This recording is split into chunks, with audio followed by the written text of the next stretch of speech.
इंदौर में फिर एक बार थाने में पदस्थ आरक्षक द्वारा सरकारी रिवॉल्वर से स्वयं को गोली मारकर आत्महत्या करने का मामला सामने आया। पुलिस के वरिष्ठ अधिकारी द्वारा जानकारी लगती ही मौके पर पहुंचे। 10 वर्ष पहले पुलिस विभाग में पदस्थ हुआ था आरक्षक।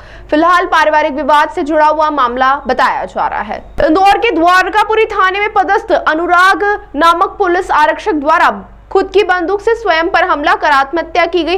बताया जा रहा है कि 10 वर्ष पहले वह पुलिस विभाग में पदस्थ हुए थे और उसके बाद इंदौर के अलग अलग स्थान में भी रहे। 1.5 साल पहले शादी की थी, लेकिन अभी कुछ दिनों से उनकी धर्मपत्नी मायके में रह रही थी और वह थाना क्षेत्र में ही आने वाले दिग्विजय मल्टी में रहते थे। फिलहाल उन्होंने यह कदम क्यों उठाया, इसकी पूरी जानकारी निकाली जा रही है, जांच कर रही है। तो वहीं पारिवारिक विवाद की बात भी सामने आ रही है। फिलहाल पुलिस ने मौके पर पहुंचकर टीम के साथ सबूत जुटाए हैं और मर कायम करते हुए जांच पड़ताल शुरू कर दी है। सुबह 7:30 बजे थाना द्वारकापुरी से मेरे पास फ़ोन आया, अनुराग आपका भाई है? मैंने जी हाँ मेरा भाई है। बोले यहाँ पर कुछ घटना घट गई है, आप तत्काल थाने पे आ जाइए। तो पूछने की कोशिश की, उन्होंने कहा कि बस आप आ जाइए करके। जैसे ही फिर हम लोग निकले घर से, मेरे मामा जी का लड़का है अनुराग, उनको खबर करके और एक मौसी का लड़के को और साथ में लेकर के मैं निकला।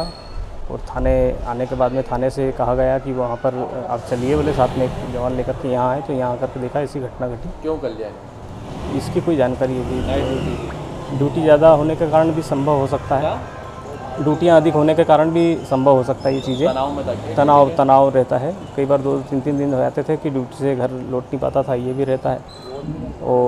और भी कोई दिक्कतें हो सकती थी, जिनकी जानकारी। हाँ जी हाँ बिल्कुल। किसको बोली थी, क्या बोली थी? मतलब आपस में बातें करते रहते थे कि ड्यूटियाँ ज़्यादा रहती हैं, कई बार तो आना मुश्किल हो पाता है, ये भी रहता है। तो अच्छा, ये आपको लगता है तनाव? जी। क्या नाम था पूरा इतना? अनुराग भाभोर।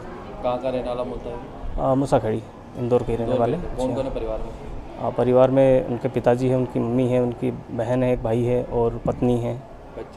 बच्चे अभी नहीं है, 2 साल अभी शादी को हुए। तो कहाँ हुई शादी इसकी? शादी मांडो में हुई है। अच्छा, तो मतलब ये ड्यूटी का तनाव, कोई पारिवारिक तनाव हो सकता है? पारिवारिक भी हो सकता है और ड्यूटी का तो खैर रहता ही है पुलिस विभाग में। तो आपको क्या लगता है? अभी तो कहना कुछ मुश्किल है, क्योंकि ये सब चीज़ें तो घर से आप जुड़े हैं, तो पारिवारिक कोई तनाव दिख रही है आपको? मुझे तो ऐसा देखने में कुछ लगा नहीं है कि ड्यूटी की लग रही है? हाँ, ड्यूटी का भी हो सकता है, घर में छोटी मोटी चीज़ें हो भी सकती है, पर ये सब चीज़ें अब कहना बड़ा मुश्किल है, क्योंकि जब तक जानकारी नहीं हो तब तक कहना। कोई बताया पत्नी ने कल कैसे नाइट ड्यूटी निकला, वाद विवाद करके तो नहीं निकले? नहीं, वैसा कुछ नहीं था। ठीक, आप कौन उनके? मैं उनका बड़ा भाई हूँ। क्या नाम है? राजेंद्र। आज सुबह जो है सूचना मिली थी कि जो हमारे यहाँ पदस्थ आरक्षक अनुराग भाभोर है, उसने आत्महत्या कर ली है सर्विस राइफल से गोली मारकर। उसी के संबंध में जो है पता किया गया था। तो घटनास्थल जो है दिग्विजय मल्टी में, ए जो मल्टी है वहाँ पर नीचे बना हुआ एक फ्लैट है, जिसमें जो है उसने अनुराग भाभोर ने खुद की जो सर्विस राइफल है उससे गोली मार के और आत्महत्या कर ली है। अभी तक इन्वेस्टिगेशन जारी है। प्राथमिक रूप से पारिवारिक कुछ विवाद सामने आ रहा है, जिसके कारण से ये इस तरह की घटना को उसने जो है अंजाम दिया है। वाला जवान उस समय कहाँ था ड्यूटी पे, कब की बात है? अभी जो है विवेचना जारी है और इसमें बाकी सारी चीज़ें विवेचना के बाद बता पाएंगे। नाइट ड्यूटी में था? जी, नाइट ड्यूटी में। कुछ पारिवारिक विवाद सामने आ रहे हैं। आगे की जो है और चीज़ों की पुष्टि करने के बाद में, पूरा इन्वेस्टिगेशन करने के बाद में आप लोगों को बता पाएंगे।